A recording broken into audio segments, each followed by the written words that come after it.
If there's one thing I've learned in my life, is that people who tend to play Paradox games absolutely love maps.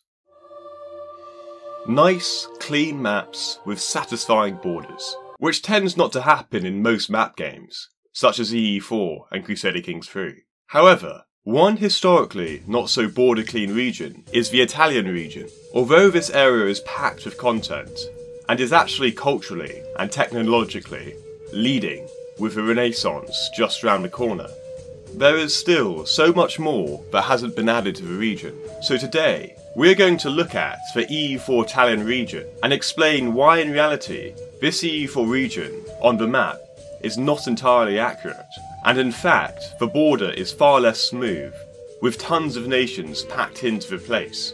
Now obviously, Paradox need to balance the game between historical accuracy and fun gameplay, but still, the Italian region is missing highly important nations that I believe would make the gameplay more exciting. So today, you're going to learn about the EU4 Italian region and what the region actually looks like historically. Also, for some reason, the algorithm loves it when you like the video, and if you like this sort of content, why not subscribe, especially if you're Italian. We begin by first looking at what new Italian nations should be added to the EU4 map. Going from east to west, we start with the Masquerade of Finale, which is an Italian state in the 15th century. Now this state was a very important political entity due to its geographical location, and it was situated just on the West Italian coast. Right around the EU4 start date, this region becomes incredibly interesting. The state was heavily supported by Milan, which allowed them to remain autonomous, but they had a bitter rivalry with the ambitious Genoa. That led to devastating consequences later on, when Finale refused to submit to Genoa. A few years after the start date of EU4, in 1447, Genoa took their chance when Milan was under a succession crisis, and Genoa attacked Finale, and they burned down its capital, Finale Borgo, leading to the complete submission of Finale. However, the absolute monarch of the region was able to reconquer Finale and remained independent, increasing the economic growth of the area until being absorbed by Spain centuries later. Maybe therefore, Paradox could add this Italian state as a historic enemy to Genoa, giving the region more flavour. Not only should Genoa reduce in size and power because of Finale, but also Genoa had fiefs above the country, with the two most important ones being Bobbio and Torriglia. Bobbio was controlled by the Dalverne family and had significance due to its prestigious monastery. But this nation declined in the 15th century, and its leader was assassinated while serving for the Milanese military. These states above Genoa, if added to the game, would certainly add another dynamic to the region, significantly weakening Genoa and strengthening Milan. Whether it's viable though, is a different matter entirely.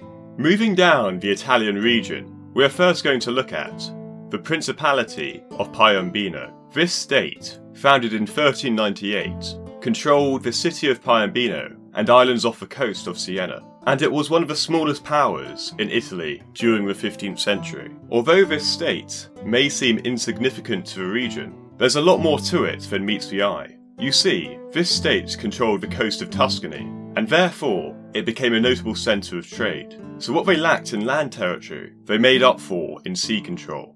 The rulers of Piombino, the Akemies family, were also politically astute, and around the start date of EU4, they needed to be, with a significant threat of the Aragon king, Ferdinand.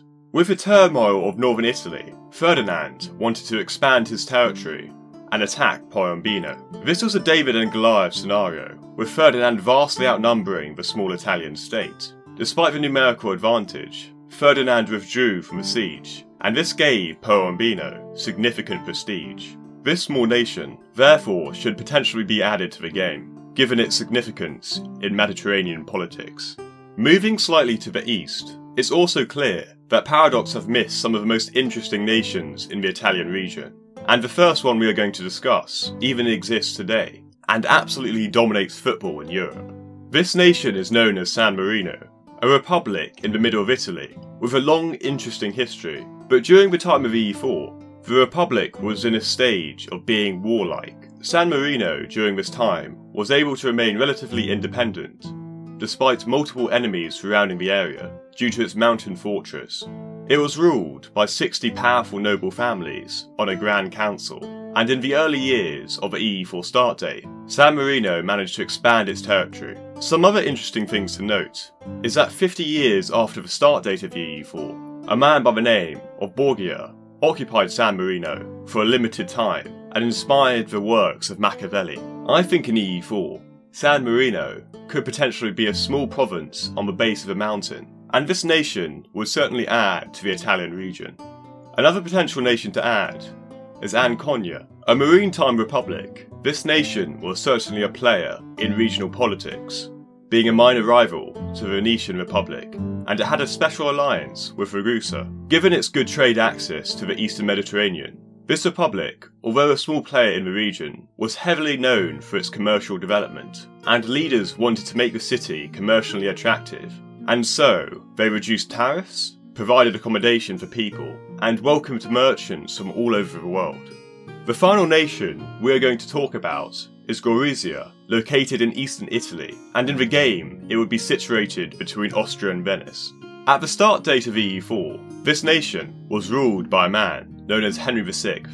This man, however, would probably be a 000 in the game, as his state went into rapid decline due to him being an incurable drunkard and gambler. The counts of this nation also had a very close relationship with the Counts of Scilly, and both dynasties were linked through marriage. Sadly, despite this, the line of counts eventually finished in 1500, and the Habsburgs inherited the land, with the counts not being skillful enough to secure their longevity. Two other potential things that could be added to the Italian region is also, firstly, a more accurate representation of just how powerful the Papal States were, and they had personal unions with some of the nations surrounding it. Therefore, a new Papal State vassal system could be added. Secondly, the borders of Italy, although minor in the grand scheme of things, could be slightly changed to give a more realistic feel of the place in the 15th century. One example of this is the French vassal, Orleans, having some land in western Italy. So do I think Paradox would ever add any of these new nations in, or even go beyond what I've mentioned, and add border changes as well, and all the nations within the Italian region during this time?